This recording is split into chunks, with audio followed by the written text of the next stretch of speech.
So here's an example of one of the many barriers that is sometimes up in my house. So in this case, Maisie is working on being more relaxed around having Eno on the opposite side of that barrier. In this clip, it started with her whining, tails going super fast. She's kind of hopping on my legs a little bit, which you can't really see. And the transition I wanted to show in this clip here is her going from that really busy tail panting to a little bit calmer. So I'm treating her low to the ground as much as I can. I that time cued her to lay down. You can see her tail will kind of start going for a little bit. We're still getting some panting throughout this whole clip. And a little bit of intermittent whining, but that looks calmer body language than how we started. Pardon the mess.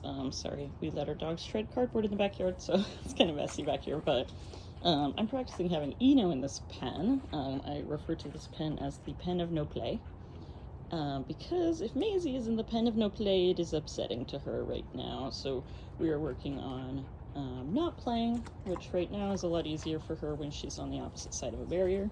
And this is actually going really well. She is off doing her own thing. Yay! She's sniffing. I don't know if you can even see her. She blends in. She blends in with all the mud in my backyard. Good girl. Good girl. Good job, Maisie. And then I also have these two stations. Dog trainers often use the term station. I'm not sure. You probably have been using that term too, but just in case. It just means that there's a spot where a dog kind of knows what to do there. So some stations are for sitting, some are for laying down. Some are for either one. Right now, I don't really care what she does in here, just so long as she offers it, because when we have another boarder, it'll be super helpful for her, for managing her, if she knows how to station and stay on a platform like this.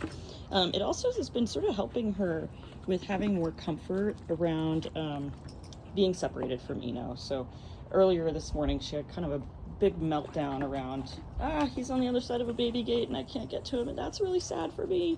And so this is something that just is kind of a big growth point for her, but also a really important way for me to be able to manage the house, and a really great thing to build on. I think that having anxiety around barriers in place is very common, especially for kind of young drivey dogs, and it's something I always like to work on because it is really applicable to the whole real world out there. Sometimes you're frustrated and it sucks, but we can get through it. You know, frustration tolerance is a big thing. So this is great. I'm really liking the way that this is looking right now.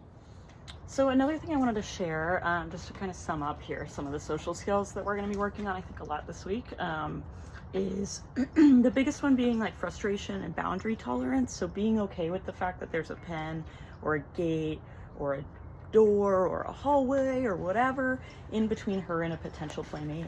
That's a little bit hard for her right now, and I'll just turn the camera. So she's really bummed out that Eno's in this pen, and she's dealing with it by playing with this piece of cardboard, which I think is a really fabulous way to deal with your big feelings. So congratulations to her. That's looking a lot better than it was last night and earlier this morning. Oh my gosh, that's so cute. Earlier this morning, it was a lot more hopping at the gate, bouncing at the gate, please friend, please come back to me. And I think a lot of that comes from a place of, use the word anxiety. I think that's pretty spot on, where, it's really frustrating and confusing. I would really like to be able to have free range of motion around here. Can it please just be let in everywhere? No doors closed ever. And that would be great for me, because then I could predict and control a lot more of the interactions around me. Do you want that piece of cardboard too?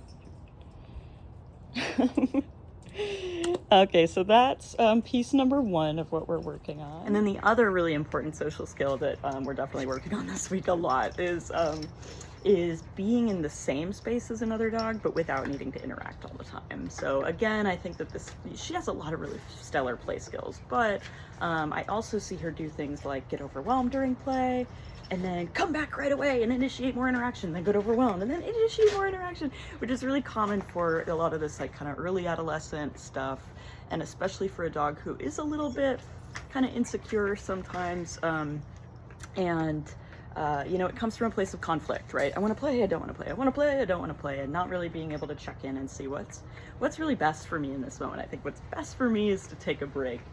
So really typical toddler behavior, right? We're at Disneyland and we're like, one more ride, even though we're kind of like halfway having a meltdown.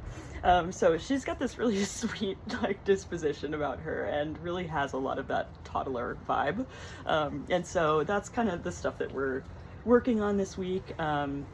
That I can tell is going to be really crucial to her success, because of course I have 2 resident dogs and then we're going to have another boarder for a little bit as well.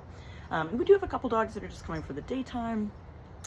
So she's going to have a lot of exposure to dogs, and it's going to be really important that she is not just interacting the whole time, because that would be just too much arousal for her age and breed and her disposition. She needs more decompression than that.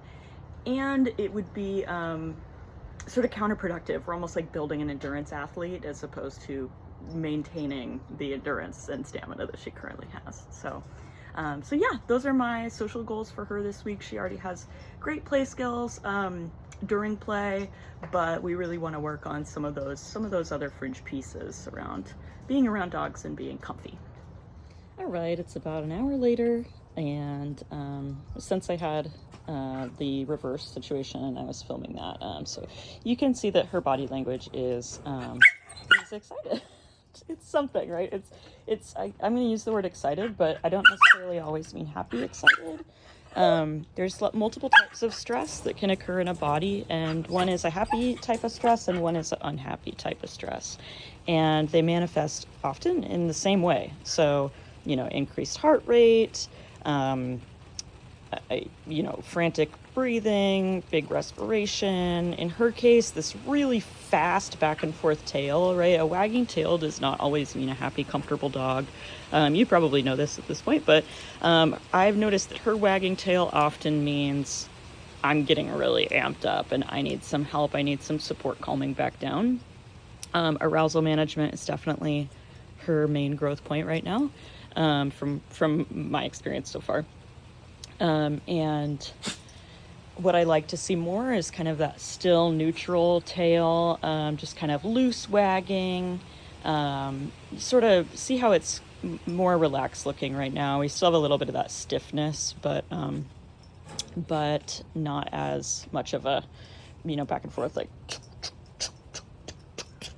and then it just speeds up and speeds up. Yeah, that's you. There you go, girlfriend. So I'm working with her on being in the pen in these really short bursts, and I'm trying to get little tiny treats in there before she starts getting barky. It's raining now, sorry, you can probably hear it on the roof. But this is definitely the harder version for her, is, instead of Eno in the pen, it's Maisie in the pen. But they are both excellent skills, and this will actually really translate to some of that leash reactivity that you've seen with her as well, where there's a dog over there, but she's on a leash, and that's really frustrating. So really similar skill here in terms of neural flexibility, right? It's like, okay, I know that thing's over there, but I can cope. I can deal with that. So we want lots of practice of her having body language that looks just like this right now. Neutral, engaged with the environment. And they're starting to get more busy tail. Oh, nice and calmer tail. I'm going to reward that before she starts panting. I've noticed this kind of busy tail, panting, and then barking starts happening. And then after barking happens, we sometimes get hopping. So I want to intervene at the lowest possible rung of that ladder of escalation, which in her case is busy tail. She's been in here for a little while now, before I started filming, and actually she had been doing really well without any barking, of course, until I started filming. So I'm going to go ahead and let her out, and I'm going to need both hands for that. So I'm going to end this video now.